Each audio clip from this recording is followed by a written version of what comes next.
Okay, this is Ringwalk Media. It's Saturday night, it's Elite Sports Night. We're in Dublin at the National Sports Centre, and we've got Brett Mcginty. Fantastic win over 6 rounds, mate. Superb to get back out in your hometown. Brilliant, Jonathan. There's nothing like fighting at home. Fairly happy with the performance. I had probably won iffy enough round, but as you've probably seen from the video, I wasn't using my left hand at all for round 5 and round 6. It was just, I was feeling it in the 4th fight, and I was thinking about it too much, so I reverted back to not throwing it at all, and I had no success at all in the 5th. I was very poor, to be honest. But then in the 6th, they fucking kind of went through me in the corner and says, "Oh, stop taking stupid shots. If you're gonna use your right, tuck up, cover up, walk them down, and then use your right inside." And I had a lot of success in the last round, landed some good shots, but probably a bit of a sloppy 5th. But all round, not bad. Yeah, I mean, he came out on the 1st to try and make it a bit of a brawl. You showed quite a lot of maturity this time out. I mean, you had a massive following who were going crazy. It's very, very easy to get caught up in that, but you didn't. You stayed to the game plan. You looked really good in those first 3-4 rounds. Yeah, I was pretty comfortable, to be honest, as I say. Like, it was a fight, do you know what I mean? As much as that lad was a journeyman, we knew nothing about him. Like, there was no footage or anything of him. It was just kind of the unknown, but I knew he'd done 8 rounds before, and I know he'd done 6 rounds like 5 or 6 times, so I knew he was going to be game. But like, I have to say, you know, he came for a proper fight, like, you know what I mean? Landed some good shots on him, and I was calling him on, and he was calling me back. Like, he wanted it as much as I did. He did start the weekend as the fight went on, but as I say, I just kind of got sloppy in 1 round. But other than that, it was overall pretty good. Like. Yeah, it was really good, and the shot that was having most effect on him were the body shots.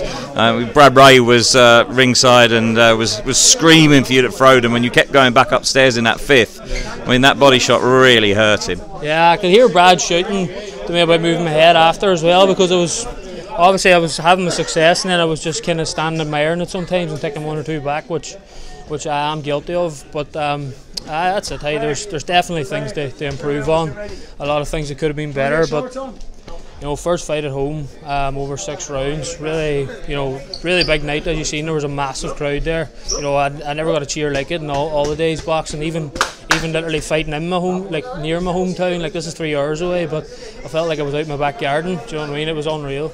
Mate, I've got to tell you, they've been at it since about 5 o'clock this afternoon. I don't know how they managed it. I don't know if you've seen on our tabs there, the Fisherman's Inn. The Fisherman's Inn was open at 10 o'clock this morning when they were getting the bus. Yeah. They all had an hour's drinking before they got on the bus to come up here, so I don't know how they're still going, but hey, good on them anyway. Yeah, I mean, there's a couple of 100 tickets sold, and it sounded like there was about 1,000 out there. It was a cracking atmosphere, and you know, first time back at the Dublin National Arena. I mean, I think it's been nearly 5 years since it's been boxing here, so you're very privileged to be on this card, and what a good fight to you know, open up the arena again to boxing. Yeah, like, people don't realise, like, the National Stadium's boxing is purpose built, like, do you know what I mean? That's absolutely ideal for a big atmosphere. I mean, if it's half full, if it's quarter full, there's an atmosphere because it's a low roof and everything's very enclosed, close to the ring. You mean, like, you feel like the fans are on top of you, especially tonight.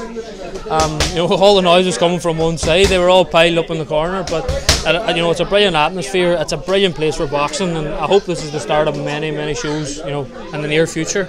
Well, we hope so. You've had a pretty rough year because you had a little bit of an injury at the beginning of the year, so you've had a couple of fights, and that was by far your best performance. Very mature, because it could have turned out a bit naughty, that one, if you hadn't have just stuck to your game plan and just been mature, because he did try and keep, he sort of every start of every round he kept coming at you, like a defence mechanism, because he knew he was hurt, and you could have very much reacted with the crowd going. But it was a really mature performance, and you know, we've seen you in the gym, we've seen the progress you're making with Blaine and Ricky, and I've got to say, that was one brilliant performance tonight, mate. Nice one, Jonathan. I appreciate that. I appreciate the wise words, and appreciate Ringwalk Media coming over to cover my fight. You know, it's great for me to boost myself on social media and that, to have you know, put me over your site and that, so I appreciate it. Hey, man, we do it to help you guys, because you know, you deserve a platform, same as everybody else that gets in the ring, whether you're Derek Chisora or whether you're yourself. It doesn't matter who you are, you're getting in the ring. So from our side, fantastic performance,